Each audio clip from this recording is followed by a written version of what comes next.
Which day was that? Well, nice to meet you again. That was my first stop. Someone in Aurora, it was my first assignment.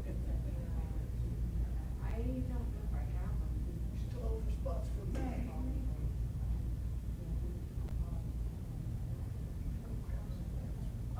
know. Did you lock the car or the keys? I brought the keys and my car. I knew you would. Never done. Yes.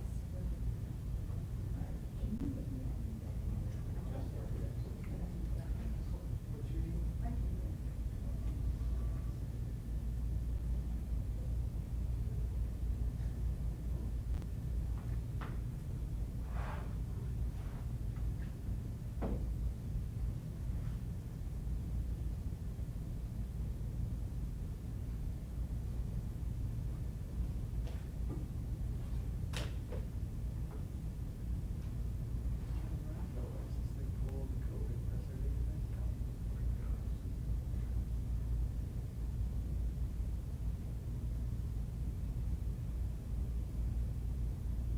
Does anybody know how many days Glenwood Canyon has been closed in the last 2 weeks?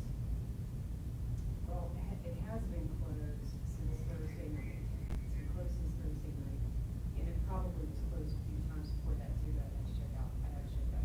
Oh, I know it was closed before that. Oh, for sure. More days than it was open. Yeah. Yeah, that might be the better question. But with this latest scenario, it's been closed since Thursday. Around 9 o'clock. It was closed for 2 hours before that, so it's been.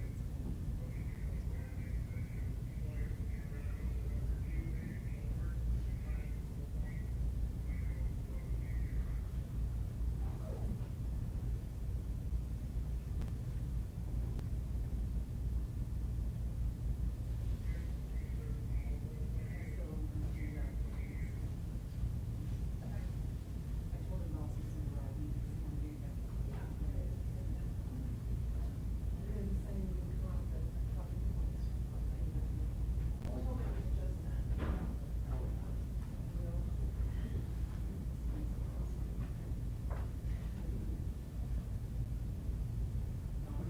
He just sent. If 3 would be fantastic. 3, okay.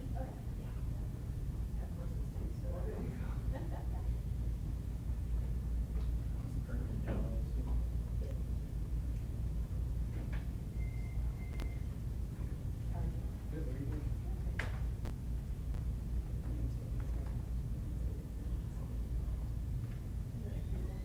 Yeah. Need it for me. Didn't ask. Oh, right. Yeah. Printing is always my nightmare. It's not, because we're. Time to do it. I got a personal printer for this job.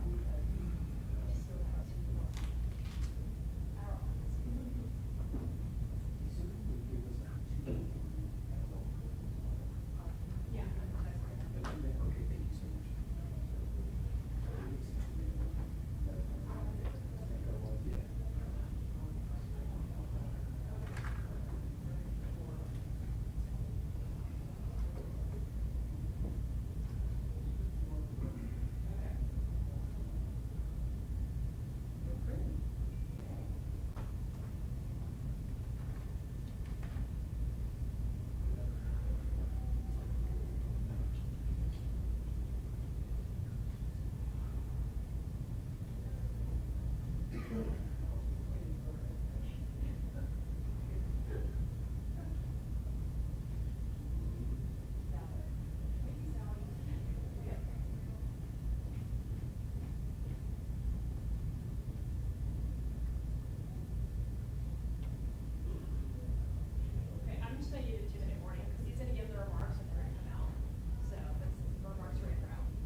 welcome everybody.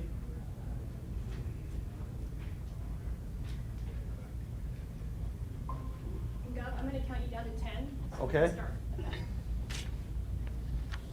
Chief Packard, we better put your seat low so you don't get on. Let's see if we can get one of them down low. Yes, sir, I'll go on the other side for you. Oh, that's not. Yeah, That's the right there. opposite. Okay, I'll put mine on high. How about that? Okay. All right. Tell me when you're ready. 10, 9, 9. Wait, hold on. We hear a voice coming back. It's fine. Mine won't come back? No. Okay. No. 8, 7, 6, 5, 4, 3, 2, 1. Hello, I'm joining you from the Colorado Department of Transportation. I'm here with Colorado Department of Transportation Executive Director Shoshana Liu, who's with us virtually, joining us from Glenwood Canyon, with our Director of Public Safety for the state of Colorado, Stan Hilke, Chief Packard of the Colorado State Patrol. We're also joined virtually by Steve Harrelson, Colorado Department of Transportation's Chief Engineer, and John Lorne, Director of Maintenance and Operations, to answer any questions. I too was supposed to be joining folks in Glenwood Canyon today, but the choppers we were going to fly to do the aerial surveillance in can't fly right now because of hail and rain in the immediate area. I hope to be able to personally surveil the damage in the coming days or week. Was hoping to do that today. Look, this is a big deal what's happening with the mudslides in Glenwood Canyon. We all know Glenwood Canyon. It's majestic, beautiful, and of course, a critical transportation route for our state, for commerce, for trucks, for tourists, for Colorado residents to access beautiful western Colorado. And when it comes to infrastructure, there's few parts of Colorado that are as important as the Highway 70 corridor. Given the historic wildfires that we experienced last summer, the 3 largest in the history of our state, we knew that we would see the severe impact that burn scars and debris can have on a landscape. In the recent weeks, we've seen that near Fort Collins, where 3 people tragically lost their lives. Now, parts of Boulder County yesterday, and now here through Glenwood Canyon. Just to put in perspective the rain that we've been having, average monthly rainfall for Glenwood Canyon is 2.4 inches in July for the entire month. We had 4 inches drop in 5 days. So unusual monsoon rains on top of the burn scars and debris from the fires is the recipe that has led to the extensive damage and closures. Now we all know over the last 5 weeks there's been intermittent closures. There's been debris slides. We've clean them up as quickly as we can, and I want to thank the Colorado Department of Transportation and their hard work. The men and women who went in there, got it open several times already. We now have even more extensive damage, including significant structural damage to the I-70 viaduct in multiple locations in Glenwood Canyon. We'll show a video in just a moment. And the monsoon weather patterns mean this threat is ongoing. Today's hail and rain could potentially do additional slides, and we're not out of the woods yet with regards to additional damage. We are taking immediate action to clear the damage, to rebuild as soon as possible. CDOT is working around the clock to clear the debris. One thing you'll hear is we won't be fully aware of the extent of the structural damage until some of the debris is cleared. There are areas that are under 10 feet or more of mud at this point, and until that can be removed, we won't know the exact state of some of the highways and access roads. This is another important reminder of the role fire mitigation plays in preventing devastation. Devastation is not only about the fires, it's about what comes next. It can affect water quality, can affect our roads, can affect loss of life.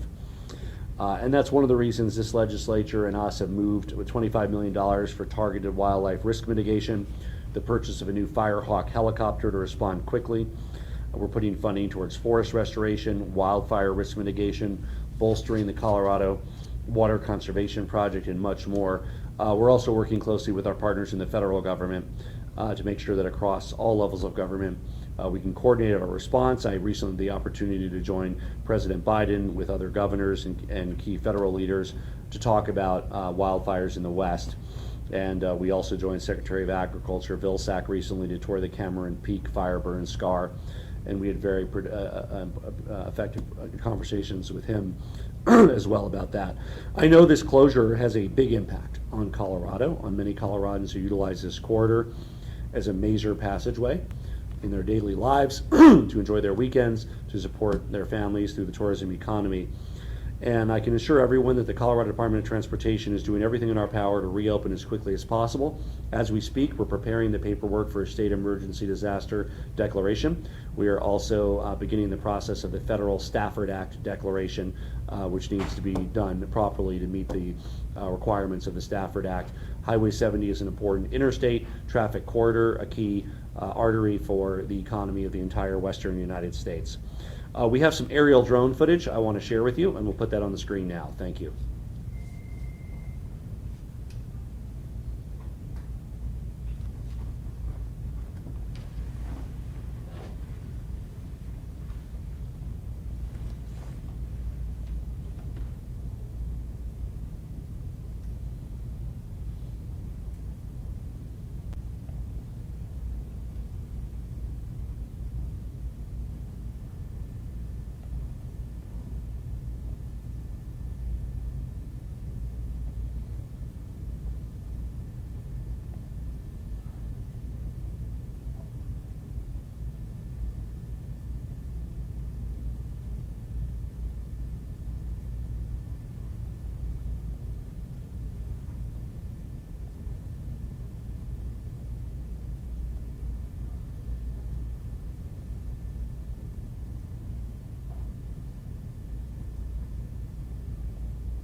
We are now joined live from Glenwood Springs on site, Executive Director of the Colorado Department of Transportation, Shoshana Liu. Over to you, Shoshana. Thank you, Governor. Thank you everyone for taking the time to hear an update about what's going on here in Glenwood Springs as we address the very grave situation in the Glenwood Canyon. At the moment, CDOT is focused on two immediate areas of concern: removing debris so that we can scope the needs for permanent repairs, and a particular focus on sections of the viaduct structure where the parapet and scallop walls have been destroyed. Beyond these immediate priorities, CDOT's operational concerns include establishing safe westbound passage through the canyon for CDOT staff, the Shoshone Power Plant, dam engineer, and Excel. Reestablishing consistent power will be necessary for CDOT operations staff to resume normal operations at the Hanging Lake Tunnel Complex. Ever since CDOT crews responded to the first flash flood and debris flow in late June, we have been working in any time period where the weather makes it safe to do so. As the governor alluded, the ongoing monsoon patterns limit some of our recovery efforts, as it is unsafe to be in the canyon when the floods and mudslides are an imminent threat. All of these tasks are top priorities, and we need to complete them before we can reopen I-70 to the public, at least in some form. Given the extensive damage in certain areas, it will be time before traffic can move in the manner that it normally would. Earlier today, our team was out surveying the damage on I-70, and we're dealing with very serious damage to two sections of the roadway in particular, where immense debris, in some cases from thousands of feet above, has fallen, damaging the upper deck, while parts of the lower deck are now fully subsumed in the river. Elsewhere, shifting channels from the river are damaging both the retaining wall for I-70 as well as the wall that holds up the railroad. In walking on some of the most damaged debris fields, just to give you an example, we found these three rock specimens, which give you a sense of what's going on. Now, what you're seeing here is quartzite, granite, and limestone from three distinct strata on the canyon. And as folks know, Glenwood Canyon documents millions of years of geology and is comprised of thousands of feet of rock layers, and the fact that these samples are all coming together in the flow pattern just shows you how quickly the debris is moving. Joining us on the line today are CDOT's Chief Engineer, Steve Harrelson, our Director of Maintenance and Operations, John Gourmet, and not here today, but available, generally speaking, is our Northwest Regional Transportation Director, Mike Goolsby, who will continue to be available as this response continues. Mike and his team have been leading the response since Grizzly Creek Fire first hit Glenwood Canyon last summer. Through challenging and changing conditions, this team has responded to constant threats and damage to the interstate. Just overnight, they restored operational access through Glenwood Canyon. John has led statewide operations supporting our response.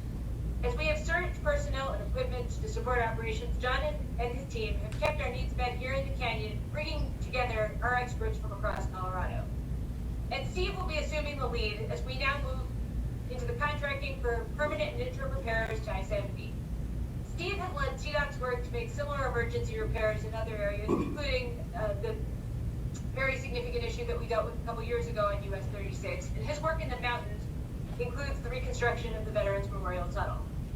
They can go into additional detail and questions regarding some of our operations response so far, the emergency contracting procedures we're undertaking to fix the damage, and the options that we're assessing to try and restore mobility to this area as quickly as possible. And now I'll turn it over to Stan Hilke. Thank you, Shoshana. My name is Stan Hilke, Executive Director of the Colorado Department of Public Safety. The Department of Public Safety currently has 3 of its divisions engaged in this issue with the Colorado Department of Transportation: our Colorado State Patrol, our Division of Fire Prevention Control, and Department of Homeland Security and Emergency Management. We are currently in a unified command situation with CDOT, and what that means is that we take the powers of both departments and put them together in order to be able to manage this event in a much more efficient way. One of the things that's also happening is our State Emergency Operations Center is open, and what that does is provide support to the event and to all of the state agencies and local agencies that are working the event in the Glenwood Canyon area. That means emergency procurement, resource needs, and resource orders that may come in from any of the partners that are working on this. And I want to give a shout out to all the local counties and cities that have been impacted by the peripheral effects of this and the detours, et cetera, and specifically Eagle, Garfield, and Pitkin County, who have had a robust response in this effort as well.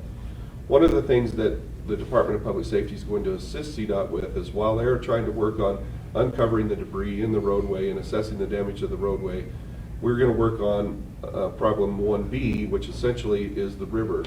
Many of you have saw the drone footage and the debris that is in the river, causing the river to divert into areas that previously didn't flow. What that means is that it's diverting up against the highway in some areas, causing more damage, or against the other side of the river that could eventually erode the railway. So one of the things that will be happening there with technical partners of the Colorado Water Conservation Board, the National Resource Conservation Service, the Army Corps of Engineers, and CDOT's engineers and other hydrologists will be doing a needs and damage assessment to understand what can happen with the Colorado River to make it less of a problem inside the canyon than it is currently. That means smart debris removal that has water resources and infrastructure in mind, and also transportation resources and infrastructure in mind, because we don't want to make it worse. That will be smart debris removal, and then with a longer term eye on what is best for the Colorado River and the path that it is taken down through the canyon. So we want to just say that we will be there. We will continue to partner with CDOT and work this problem to try to get the roadway as open as fast as possible and make sure that the public stays safe throughout the entire event. I'm going to now turn it over to Chief Matt Packard from the Colorado State Patrol to talk about what are the rerouting impacts and what are we doing to deal with that. Thank you, Executive Director Hilke. And again, I'm Colonel Matthew Packard, Chief of the Colorado State Patrol. And I'll start by saying the Patrol has already shifted resources to the anticipated alternate routes that have been impacted by increased traffic flow because of the I-70 closure. We have additional troopers on all of those routes, and we'll plan to do that, keep that level of staffing, if not increase it, as CDOT continues to respond to the situation within the canyon. The purpose of that, of course, is to ensure efficient and safe flow of traffic through all of Colorado's communities, and particularly on those corridors, to have a quicker clearance of incidents as they might come up. But I would, of course, ask that anybody that's out there, and particularly on those corridors, that they're patient and they drive extra safe because there's extra folks out there. Everybody's going to need to take some responsibility in making sure people can get where they need to be within our state. We will obviously continue to work very closely with our partners at the county and municipal law enforcement agencies so that we can respond quickly and safely to whatever incident might come up along those corridors. I want to specifically talk to our partnership with the commercial motor vehicle industry as well. I'll start with the partnership that both the State Patrol and CDOT has with our sister agencies in our neighboring states. We're messaging to commercial motor vehicle traffic that would have otherwise transited through Colorado to use the alternate route of Interstate 80. And for those trucks and the CMV traffic that comes into the state, we'll use our ports of entry and our partnerships with the industry specifically to direct them to those alternate routes so that they also can transit safely. I'd also like to speak specifically to our recreational traffic, particularly those folks that are towing fifth wheels and trailers and other things, that I'd ask that you check your routes before you leave for your journey to enjoy beautiful Colorado. Make sure those things are open and there are no restrictions that might limit your ability to cross over some of particularly Colorado's mountain passes. I would ask that you stay on the state highway system wherever you possibly can, and we'll do our best to keep those open for you so that you can transit safely. Specifically, our staffing will be increased on Highways 13, Highway 40, Highway 131, and Highway 9 to the north of the I-70 closure, and on the south side, Highway 82, specifically over Independence Pass, Highway 50, and Highway 285. But again, the key to our success will be for everyone to please be patient and do your best to travel safely. Thanks. And I know the top question will probably be when would Glenwood Canyon be open? I know the top question would probably be when will Glenwood Canyon be open for I-70? We don't yet know the full extent of the damage, so we'll give a range. I would say it's a few days to a few weeks. Best case is a few days, more likely getting into the weeks category. What does opening look like? It would be one lane of traffic each way. And it's my hope and my directions to Colorado Department of Transportation to get it open as soon as possible. That is also dependent on future weather. As long as there is heavy rain and hail in the area, we are unable to safely conduct the operations needed to remove the debris. So those will resume. We'll have more information as soon as it's available, but expect a closure for days to weeks, and then expect a reopening as quickly as humanly possible with one lane in each direction. Questions? And the next question after that was the top question, Governor. Yeah. The next question is, can anything be done to slow these debris flows in the immediate future or in the months? Yeah, so medium and long term there can be. Short term, there's really no opportunity for vegetation or replanting to gain hold. We have to make it through this monsoon season. Once the freeze hits, it's less likely to be a dire situation. But we still are not out of this yet, so we need to watch this closely for the next few weeks, month, and it could get worse. Governor Polis, when you saw that drone footage, you were describing Glenwood Canyon as beautiful. You see how it looks like now. What's your reaction to that? Well, it's shocking for somebody who's driven through, dozens, if not hundreds of times throughout my childhood, through running for governor, through serving as governor. It really is difficult to see what's happening there. It reminds me of my personal experience of the 2013 flood, which really affected the area I live in Boulder and in Berthoud. Destroyed our basement. I remember having to walk up to my parents' property. The road was washed away at their house. And so, in many ways, it's kind of a flashback for some of that. On top of that, this is a major transportation artery. So on top of the people who live there and the recreational use, this is also disruptive to trucking and commerce and the flow of goods across Colorado, which is why yet another reason why we need to get this fixed as quickly as possible. Governor, and this is more a question, I think, for CDOT than anything else. You mentioned Highway 50 as one of the detour spots here. Highway 50 is closed Monday through Friday, and it's only been open on the weekends because of construction. Is there any thought to postponing some of that work and allowing the road to stay open more so that it can be a more useful detour, given that there's also road construction going on Rabbit Pass on the north side? Let me see if Shoshana Liu can address that. Yes, thank you, Governor. I can address that question. The project to which you're referring is the Little Blue Canyon project on Highway 50 between Gunnison and Montrose. Currently, the project is suspended until further notice, given the situation on 70. As we have a clearer timeline for the reopening of 70, we'll reassess impacts to 50, but we're very cognizant of the need for one of those arteries to be available to the traveling public. And right now, that project is suspended, so Highway 50 is open this week, and all of our messaging should reflect that. Polis, another question. We were there in Glenwood Springs this Saturday. I was talking to some business owners. They're kind of getting out of the pandemic. They were excited for all the tourism, and then this stuff has been happening for the past month or so. And now you're saying maybe potentially could be closed for a few more weeks. What message would you have to them? They're missing out on some of these customers who would normally drive through. They're just 3.5 hours from Denver, who now maybe they don't want to drive that long, or maybe they don't want to do that 5-hour-long tour or detour. Well, we're still expecting a strong tourism season over summer in the high country. Certainly this will impact the travel plans of some, but many Coloradans, many people from other states are taking the pass or enjoying other roads to be able to enjoy beautiful western Colorado. So this is a setback. I think what's really important is to get it fixed before ski season. There's more alternatives in summer for safer travel and scenery. And it's absolutely critical that it's back to fully functioning by ski season. We're going to take a couple questions from Zoom. Hi, this is Nathaniel Miner, Colorado Public Radio. This question is for the governor and for Director Blue. Given the scale of this and what you're seeing on the ground and knowing what we know about the changing climate, are you seeing anything here that gives you pause as to like the long-term future of Interstate 70 through Glenwood Canyon? I'll just say that as we build out infrastructure with the new bipartisan state infrastructure plan, if there's a federal plan, and we hope that there is, that climate resiliency is at the very heart of that plan. And that means that we need to look at things like fire risk mitigation, retaining walls in a new and different way, given the reality that we face on the ground in Colorado. Shoshana, over to you. I would say that it's an important question, and Colorado is not alone in having to grapple with the intense weather events that can affect infrastructure very significantly.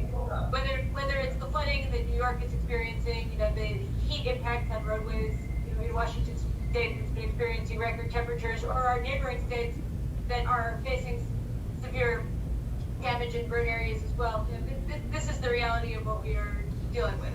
And I think to the governor's point, thinking about how we build in the future in ways that optimize for resiliency, but also recognize the powerful force that nature is, and the need to keep people safe first and foremost is something that's very much on our minds in all of the aspects of our operations. Next from the phone. Hello? Go ahead. Gobernador de hablar, Jesús Carrasquel de Noticias Univisión Colorado. ¿Puedes decirnos quizás cuál es la situación actual de los deslizamientos y las inundaciones a través de la I-70 y qué está haciendo para reabrir esta interestatal? Sí. Ahora algunas partes de 70 están cerradas porque es muy peligroso y todavía no sabemos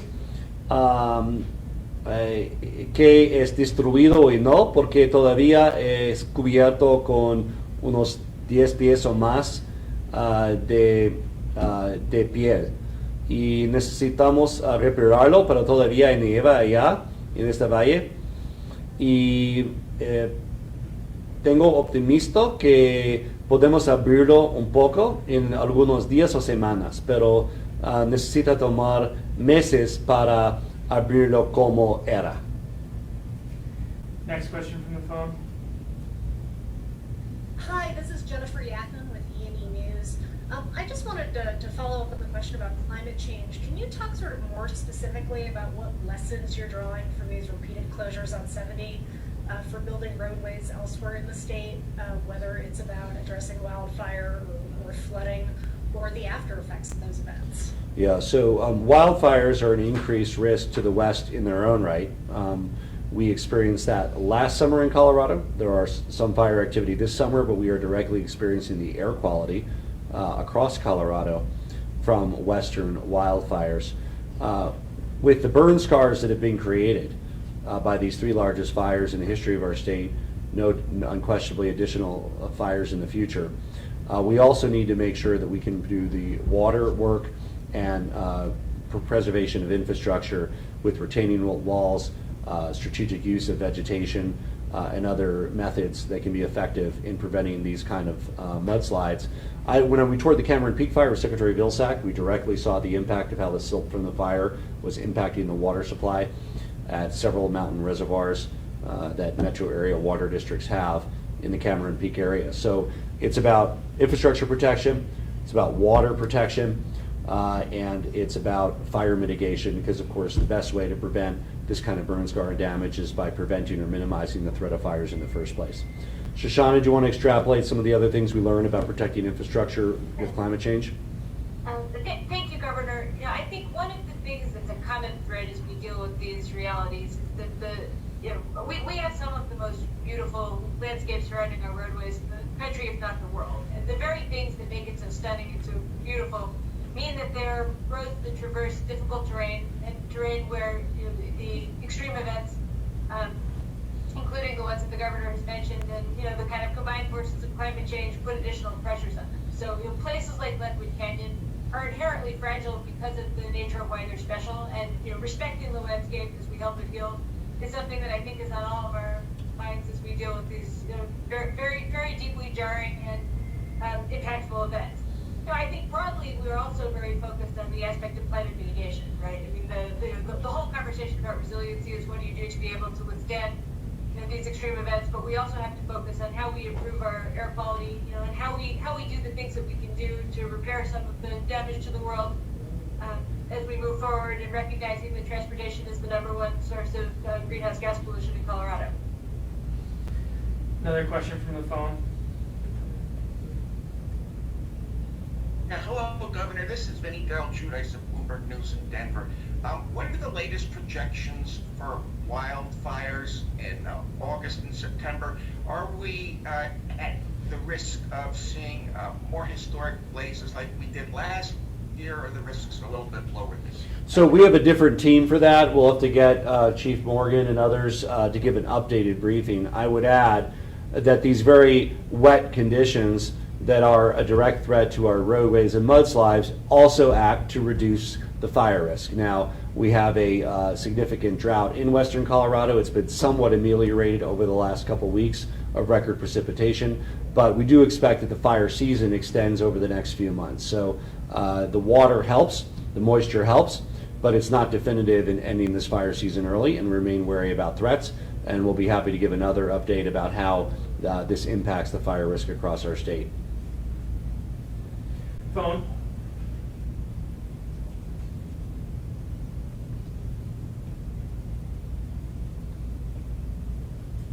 Let's go to the next person on the phone.